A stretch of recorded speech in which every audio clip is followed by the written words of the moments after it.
Now Kenai has been transformed into a bear, and thus begins his journey to becoming a man. Sure, alright, like that makes sense. Sing Life Through Another's Eyes and all, we got it. Gotcha.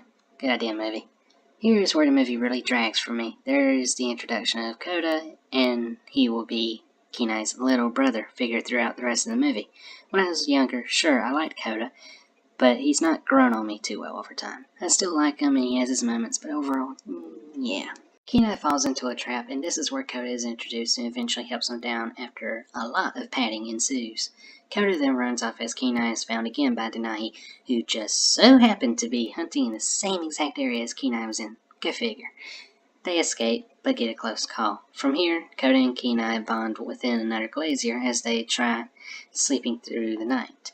On and on they go through a musical number to mask all the character development and likely to save us from a lot of cheesy dialogue, keeping the movie more ageless, as it were. The musical number is the big middle song in the movie. It's On My Way, and it's performed by, you guessed it, Phil Collins. I really don't like this song, at all, so I won't go into it here. I can review the soundtrack another time anyway. But yes, the characters bond while being masked over by a Phil Collins song. Hooray! Oh, and I forgot to mention there are these two moose in the film. They are the ones I hate the most in this film. I can't stand them, and they serve literally no purpose except near the end of the movie. But we'll get to that if I remember to. Otherwise, I'll likely skip over parts with the moose in it. I really don't like them. They're not good characters. I don't like all the forced and comedic characters in Disney movies, or really any movies. I know they're putting in some movies can be saved from a non-family friendly rating, but still, they're so annoying. Okay, after On My Way, the movie just stalls for a bit, except for a few good moments when Kota and Kenai bond, like when they're riding the mountains and they talk about the spirits, among other things. All this time, Kenai is just hoping to get transformed back into a man. That sounded bad, but he is slowly warming up to Kota like in a brotherly way. The acting here is good for the movie. I enjoy the emotional moments. The sillier stuff I find to be bleh, but alright for others, none I really hate. Soon after, they get off the mammoths and the two have a bit of a fight, soon making up for it once the two bears find a human cave. Then here is where Kenai learns a lot about the animal's view on humans. This is a key point in the movie and one I find quite memorable. I enjoy the acting and obviously the scenery and animation. I've already went through that many times. Kota, played by Jeremy Suarez, is really good here. The voicing is very well done, cinematography is good and all, and soon they are back on their way, no pun intended. Kota knows where they are, and this so happens to be a wasteland. This is where they have to cross in order to get to the Salmon Run, which is near the mountain Kenai is trying to get back to. The two barely make it out alive from the wasteland as Denahi has come back, having tracked them down yet again. Give him an A for effort here, guys. He's quite persistent. He tries to get at the two bears, but misses when the log they escaped on is collapsed. He falls into the water far below, but is still alive. He'll reappear later. Kota and Kenai now eventually have made it to the Salmon Run. This is where I believe the third act kinda starts. It's a little blurry. Another song montage later, and the whole group of bears at the Salmon Run have met up to tell their stories of the last year. Here is where I find one of the most impressive moments of the movie. This is where Kota is finally telling his story. The drama and suspense of it is all great, and so is the animation and visuals. It is revealed here that the bear Kenai had killed was actually Kota's mother. He realizes this and then runs off, or tries to.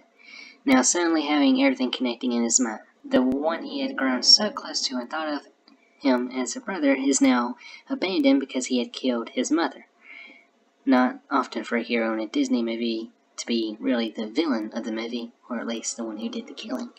Right after this, Kota finds out that Kenai had left, so he goes and tries to find him. Now here's where the movie should hit its highest point. Kenai has to tell Kota what had happened, right? Well, that's how it would have worked. Disney is great with emotional and hard-hitting moments like this, but instead they put a Phil Collins song over it. I did watch a deleted scene version and I enjoyed it more as there was no song and you heard the reveal of all this. That was much more emotional and all, and it wasn't even fully rendered. It was in sketches. That shows how great the scene could have been. Don't get me wrong, the scene's not awful per se. It still pulls hard on those heartstrings, and it still gets me tearing up at it. I especially love the song and the score that goes here, but that's a story for another time. Coda is completely destroyed and broken from this, and quite understandably so, and runs off, being betrayed by someone he thought he could trust all this time. It is a very hard scene on me, and I really do think it's a highlight in the movie. I don't hate the Phil Collins song here, I just don't think it should have been added. Keep it to the soundtrack, you know? But yes, Kenai also goes off, unable to find Coda, and eventually makes it to a mountain to be changed back. He is broken himself and desperate, having nothing left, he feels. His oldest brother is dead, his older brother is trying to hunt him, and his only other friend, being Coda, and clearly not doing well after that reveal, is not even anywhere to be seen. Coda, meanwhile, is approached by the moose. This is the only time they're integral to the movie, and it's only for a few lines. They convince Coda to go back to Kenai, but not directly saying so.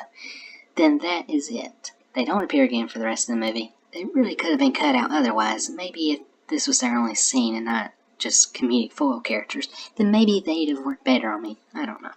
Kenai climbs the mountain, and once near the top, Denai has found him. Denai has been driven to insanity by this point in his hunt to avenge his brother's death. Considering what happened with Ray shortly after this movie, his performance and character here are really impactful and depressing. But yes, Denai attacks Kenai, still not knowing it was his brother, and Coda somehow shows up in time to try saving Kenai. Suddenly, Sitka's spirit comes down and then transforms Kenai back into a man. Denai sees this and is understandably shocked. Same with Coda, who hides away from the humans, as previously had mentioned in the other scenes. Kenai wishes to be turned back into a bear, seeing how Coda really needs someone to be there for him now that Coda has no one to protect and raise him. Sitka grants this, and after an emotional scene, he vanishes once again along with Coda's mother's spirit. This whole final battle scene, I really enjoyed it. It's a great point in the movie. Another highlight. Disney can really do the suspenseful stuff very well. The movie basically ends here as Kenai gets his handprint on the wall along with his ancestors, indicating that he is now a man after his Johnny, even as he's being a bear. Then that's it. That's really the end of the movie. Credits roll and everything. One thing I found out interesting in the credits was Coda and Tug were brothers. I don't know how, but sure. I know Tug was meant to be Kenai's brother in the original scripts and ideas of the movie, but yeah, interesting. I will skip over what I learned about the movie and the bonus stuff. I fear I may be the only one interested in that sort of information. Also, while looking through the credits, I am sad to say Brother Bear was not a Pixar film. Even The Lion King was a Pixar film. Oh yes, we'll get to that one real soon. But yeah, the movie ends here. So what did I think of the movie overall? I loved the movie. Good solid movie. Though some parts really could have been cut out of my mind. Other parts could have been changed and lots could have been reworked, but yeah, overall it's a good, enjoyable movie. Solid A from me. Not the worst movie ever by Disney, and not the best. I have others in mind for the worst anyhow. But yeah, solid A, though maybe a B if I add in the stuff I didn't like as much and really thought over them longer and lingered on them. But even that is the lowest I would ever give it.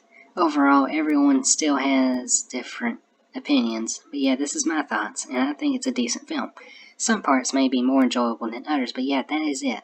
I do have many thoughts about the movie, and I can see many ways things could be better, and how they could have changed the movie to make it a bit better and still keep their Disney style to it. Yes, I say I love the movie, but I got criticisms for it too. Just because you love something doesn't mean you can't find flaws in what you love.